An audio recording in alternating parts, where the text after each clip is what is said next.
Hello everyone, welcome to my YouTube channel. आज मैं आप लोगों को मेंस्ट्रुएशन साइकिल के बारे में डिस्कस करने जा रही हूँ। मेंस्ट्रुएशन साइकिल क्या होता है, उसके फेसेस क्या होते हैं, इसके बारे में डिटेल में डिस्कस करेंगे। Let's start with the definition. Menstruation cycle क्या होता है? That is known as eumenorrhoea. Menstruation cycle को हम लोग यूमेनोरिया बोलते हैं।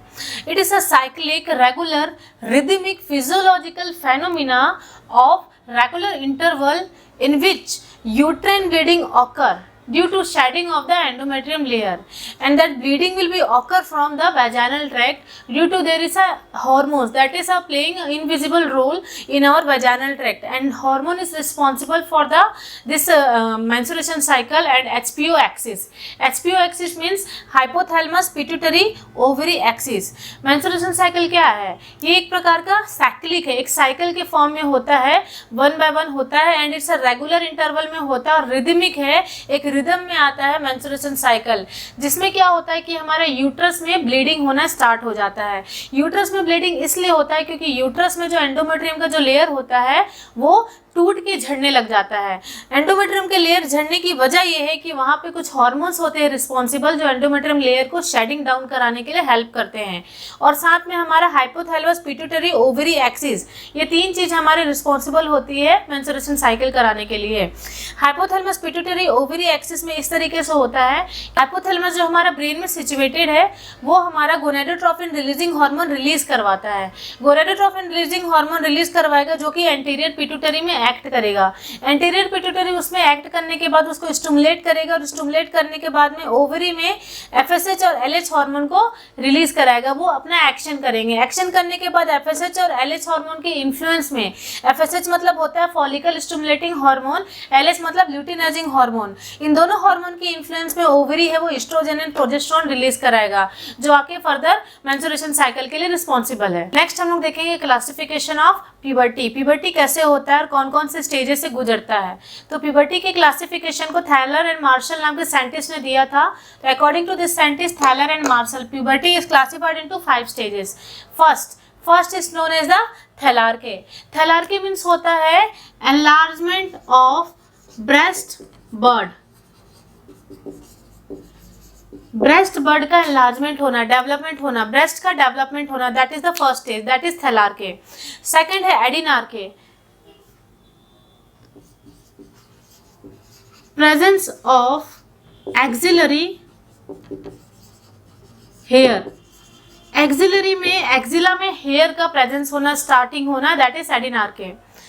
नेक्स्ट है pubarche, starting of pubic hair. Pubic area में हेयर का ग्रोथ होना, स्टार्ट होना, that is known as pubarche. Next is increase in height at the age of 13 years up to the height is increasing of the girls and boys, but in the puberty for this is for female condition there is a increase of height in the at the time of 13 years of age. Then last is menarche. Menarche means होता है starting of the menstruation cycle, first time bleeding is known as the menarche. First time bleeding is known as the menarche. पहली बार जब bleeding होता है that is known as the menarche. So this is all about the puberty stages and according to scientists of the Thaler and Marshall. Next we are moving toward the phase of menstruation cycle. How many phases are there in the menstruation cycle? So first there are 2 changes in at the time of menstruation cycle occur. First changes is done by the ovaries and second changes is done by the uterus. Uterus and ovaries both are changes at the time of cycling, menstruation cycling. In the uterus there are 2 phases, follicular phase and luteal phase. Follicular phase is beginning from 6 to 14 days, and this luteal phase is beginning from the 15 to 28 days. And in the uterus there is a changes that first is bleeding phase that occur from 1 to 5 days, second is proliferative phase that occur from 6 to 14 days, and third is secretory phase that occur from the 15 to 28 days. So first we are moving toward the follicular phase. What is the follicular phase? From the ovary changes. First हम लोग देखेंगे ovarian changes. Ovarian changes में सबसे पहला phase होता है follicular phase. Follicular phase जो होता है that is from 6 to 14 days. तो 6 से 14 डेज आफ्टर ब्लीडिंग, ब्लीडिंग के 6वें से 14 डेज तक हमारा जो फेस होता है that is follicular face. Follicular face का काम ये है कि जब 6th day of menstruation cycle होता है, मतलब 5वें दिन जब मेंस्ट्रुएशन साइकिल खत्म हो जाता है, तो हमारा जो हाइपोथैलेमस होता है जो ब्रेन में सिचुएटेड है वो गोनेडोट्रोपिन रिलीजिंग हार्मोन रिलीज करता है. गोनेडोट्रोपिन रिलीजिंग हार्मोन जब रिलीज होगा कहाँ एक्ट करेगा? That is acting on the posterior side of the pituitary. Posterior side of pituitary में गोनेडोट्रोपिन रिलीजिंग हार्मोन रिलीज करने के बाद में पोस्टीरियर पिट्यूटरी रिलीज करेगा फॉलिकल स्टिमुलेटिंग हार्मोन. कहाँ? वो ओवरी में रिलीज करेगा. ओवरी में रिलीज करेगा तो फॉलिकल स्टिमुलेटिंग हार्मोन का काम क्या है? वो एक्ट करेंगे इमैच्योर ग्राफियन फॉलिकल्स. जो ऑलरेडी हमारे ओवरी में इमैच्योर ग्राफियन फॉलिकल्स प्रेजेंट है, प्राइमरी ग्राफियन फॉलिकल्स और इमैच्योर ग्राफियन फॉलिकल जो प्रेजेंट है वो मैच्योर होंगे, वो बड़े साइज के होंगे. बड़े साइज के होने के लिए रिस्पॉन्सिबल है हमारा फॉलिकल स्टिमुलेटिंग हार्मोन जो इमैच्योर ग्राफियन फॉलिकल्स को मैच्योर करता है ओव्यूलेशन से पहले, ताकि वो ओव्यूलेशन हो सके. उसके बाद है नेक्स्ट पॉइंट है कि जो फॉलिकल स्टिमुलेटिंग हार्मोन होता है एफएसएच वो इन्वर्सली प्रोपोर्शनल होता है एस्ट्रोजन से. इन्वर्सली प्रोपोर्शनल एस्ट्रोजन से होता है क्यों? क्योंकि जब हमारा ओव्यूलेशन होता है, ओव्यूलेशन के जस्ट पहले 36 to 42 आवर पहले एस्ट्रोजन जो होता है वो पीक लेवल में होता है, सबसे हाईएस्ट लेवल में होता है. तो हमारा जो एफएसएच होता है वो डिक्रीज हो जाता है और डिक्रीज होने की वजह से हमारा जो एलएच होता है वो इंक्रीज हो जाता है. ल्यूटिनाइजिंग हार्मोन इंक्रीज हो जाता है.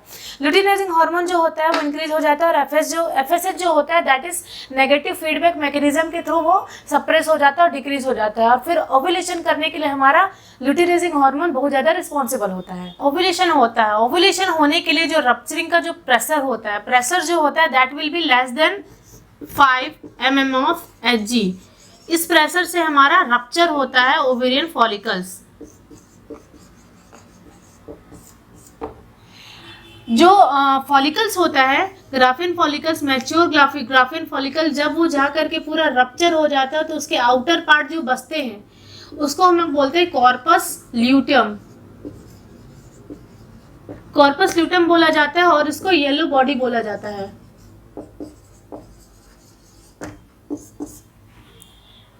नेक्स्ट फेज है हम लोगों का ल्यूटियल फेज. ल्यूटियल फेज जो होता है हमारा 15 to 28 डेज का होता है साइक्लिक ब्लीडिंग में. तो ल्यूटियल फेज में हम लोग देखेंगे कॉर्पस ल्यूटियम का रोल ल्यूटियल फेज में होता है. In the luteal phase corpus luteum under the influence of luteinizing hormone, corpus luteum जो ल्यूटिनाइजिंग हार्मोन की वजह से वो less amount of oestrogen secrete करेगा और ज़्यादा मात्रा में प्रोजेस्टेरोन सिक्रीट करेगा. जब ये ऐसे सिक्रीशन होगा तो 21 से 24 डे ऑफ मेंस्ट्रुएशन साइकिल में हमारा जो प्रोजेस्टेरोन होता है, प्रोजेस्टेरोन हार्मोन वो पीक लेवल में हो जाता है. पीक लेवल मतलब ज़्यादा मात्रा में प्रोजेस्टेरोन हार्मोन का सिक्रीट होता है एट द टाइम ऑफ 21 से 24 डेज. तो 21-24 डेज के बाद में जो प्रोजेस्टेरोन होता है, प्रोजेस्टेरोन के इंक्रीज मात्रा होने की वजह से ल्यूटिनाइजिंग हार्मोन का मात्रा डिक्रीज हो जाता है. तो वो होता है नेगेटिव फीडबैक मैकेनिज्म की वजह से. जब ल्यूटिनाइजिंग हार्मोन डिक्रीज हो जाएगा तो जो कॉर्पस ल्यूटियम है वो डिसअपियर होने लग जाएगा. अगर फर्टिलाइजेशन नहीं हुआ, अगर ओवम को स्पर्म नहीं मिला और वो जो ग्राफियन फॉलिकल्स का आउटर पार्ट है कॉर्पस ल्यूटियम वो पहुंचा है यूट्रस तक, अगर वहाँ पे स्पर्म नहीं मिला ओवम को तो वो डिसअपियर हो जाएगा. डिसअपियर हो जाएगा मतलब कॉर्पस ल्यूटियम चेंज हो जाएगा अगर फर्टिलाइजेशन नहीं हुआ तो. अगर फर्टिलाइजेशन नहीं हुआ तो नेक्स्ट मेंस्ट्रुएशन साइकिल का फेज फिर से स्टार्ट हो जाएगा. अब देखेंगे अगर फर्टिलाइजेशन नहीं हुआ है, फर्टिलाइजेशन नहीं हुआ मतलब स्पर्म और ओवम का मीट नहीं हुआ है, तो जो कॉर्पस ल्यूटियम है वो चेंज हो जाएगा कॉर्पस अल्बिकन्स में. कॉर्पस ल्यूटियम क्या था? हमारा येलो बॉडी था. कॉर्पस अल्बिकन्स क्या होगा? व्हाइट बॉडी में कन्वर्ट हो जाएगा. अगर फर्टिलाइजेशन हुआ है, फर्टिलाइजेशन हुआ है तो कॉर्पस ल्यूटियम जो है वो पूरा 3 महीने तक प्रेगनेंसी को मेंटेन करके रखेगा. कॉर्पस ल्यूटियम को मेंटेन करने के लिए, प्रेगनेंसी को मेंटेन करने के लिए आपका ह्यूमन कोरियोनोग्राफिक हार्मोन रिलीज होगा, एचसीजी हार्मोन रिलीज होगा जो कि कॉर्पस ल्यूटियम को मेंटेन करके रखता है एटलीस्ट 3 मंथ तक के लिए. और कॉर्पस ल्यूटियम जब वह मेंटेन करेगा प्रेगनेंसी तो ज़्यादा मात्रा में प्रोजेस्टेरोन हार्मोन सिक्रीट करेगा और कम मात्रा में एस्ट्रोजन हार्मोन सिक्रीट करेगा. और जो कॉर्पस ल्यूटेम वो 3 महीने तक, जब तक प्लाजेंटा नहीं बन जाता तब तक बच्चे को न्यूट्रिशन प्रोवाइड करता है, उसके पूरे नरिशमेंट के लिए रिस्पॉन्सिबल होता है कॉर्पस ल्यूटेम। नेक्स्ट फेस है यूट्राइन फेस। यूट्राइन फेस में यूट्राइन के चेंजेस देखेंगे हम लोग। इसमें सबसे पहला होता है ब्लीडिंग फेस। ब्लीडिंग फेस मतलब होता है मेंसेस मतलब मेंस्ट्रुएशन होना, ब्लीडिंग होना। इस फेस को हम लोग कैटामेनिया भी बोलते हैं, जो कि 1 to 5 डेज के लिए होता है। ब्लीडिंग फेस में मेंस्ट्रुएशन साइकिल में ब्लड प्रेजेंट होता है, बैक्टीरिया प्रेजेंट होता है, कुछ एंजाइम्स प्रेजेंट होते हैं, डेड एंडोथेलियल सेल्स प्रेजेंट होते हैं जो ब्लीडिंग होकर के बाहर आउट होते हैं। ये जो फेस होता है नॉर्मली 3 से 5 दिन का होता है और 7 दिन का साइकिल होता है, मैक्सिमम 7 दिन का साइकिल होता है। ब्लीडिंग फेस में ब्लीडिंग हमारा जो होता है वो क्लॉट इसलिए नहीं होता क्योंकि उसमें प्लाज्मिन नाम का एंजाइम प्रेजेंट होता है, जिसकी वजह से ब्लीडिंग क्लॉट नहीं होता, वो पूरा ब्लीड होता है।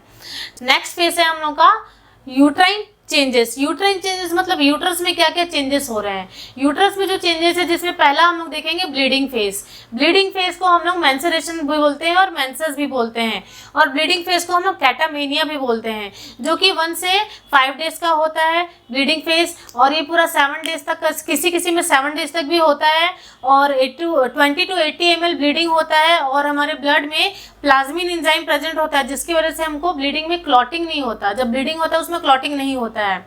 और जो मेंस्ट्रुएशन साइकिल का जो ब्लड होता है उसमें कुछ डेड एंडोथेलियल सेल्स प्रेजेंट होते हैं, बैक्टीरियाज प्रेजेंट होते हैं, कुछ एंजाइम्स प्रेजेंट होते हैं जिसकी वजह से हमको ब्लीडिंग होता है, और मेंस्ट्रुएशन साइकिल कंटेन करता है ये सारे कंटेंट्स। नेक्स्ट हम लोग देखेंगे कि ब्लीडिंग कैसा होता है। तो सबसे पहले देखेंगे हम लोग due to decrease level of the estrogen and progesterone hormone, ये सारे डिक्रीज होने की वजह से वेसल कंस्ट्रिक्शन होता है। वेसल्स में कंस्ट्रिक्शन होता है यूट्रस का।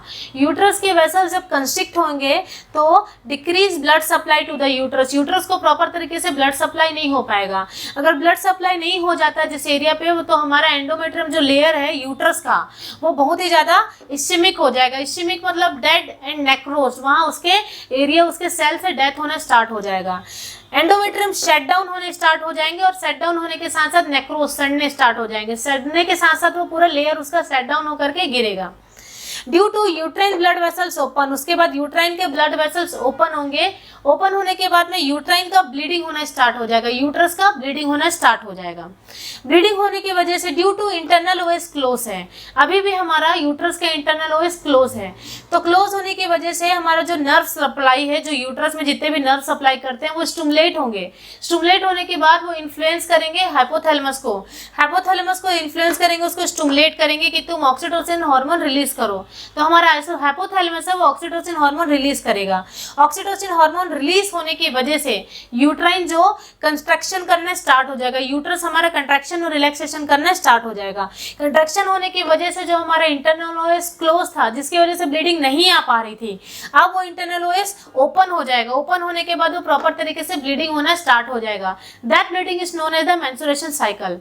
और इस समय हमारा एंडोमेट्रियम का जो लेयर होता है उसका थिकनेस 1 to 2 mm का हो जाता है। यूट्राइन फेस में नेक्स्ट फेस है बी फेस है आपका प्रोलिफरेटिव फेस। प्रोलिफरेटिव फेस जो होता है that is for 6 to 14 days. 6 to 14 days के लिए प्रोलिफरेटिव फेस होता है। इसमें एस्ट्रोजन का लेवल इंक्रीज रहता है जिसकी वजह से हमारा हाइपरप्लेसिया हार्मोन रिलीज होते हैं। हाइपरप्लेसिया मतलब एंडोमेट्रियम के थिकनेस को वो इंक्रीज करेंगे, सेल के साइज को इंक्रीज करेंगे। सेल का साइज इंक्रीज होगा, फिर एंडोमेट्रियम का जो थिकनेस होता है 3 to 4 mm तक का थिक हो जाएगा एंडोमेट्रियम। ये हमारा होता है प्रोलिफरेटिव फेस। नेक्स्ट है हमारा सेक्रेटरी फेस, जो कि होता है आपका 15 to 28 डेज का साइकिल का होता है। 15 to 28 डेज के साइकिल में क्या होता है कि प्रोजेस्टेरोन का लेवल पीक लेवल में रहता है और इंक्रीज रहता है। प्रोजेस्टेरोन के इंक्रीज होने की वजह से हाइपरट्रॉफिक होगा, शेप और साइज में इंक्रीज होगा, एंडोमेट्रियम लेयर का थिकनेस इंक्रीज होगा, तो वो कम से कम 5 to 6 mm of the thickness secretary face में इंक्रीज हो जाएगा। तो थिकनेस की वजह से नेक्स्ट हमारा मेंस्ट्रुएशन साइकिल के लिए एंडोमेट्रियम रेडी हो जाएगा। Thank you for watching my video.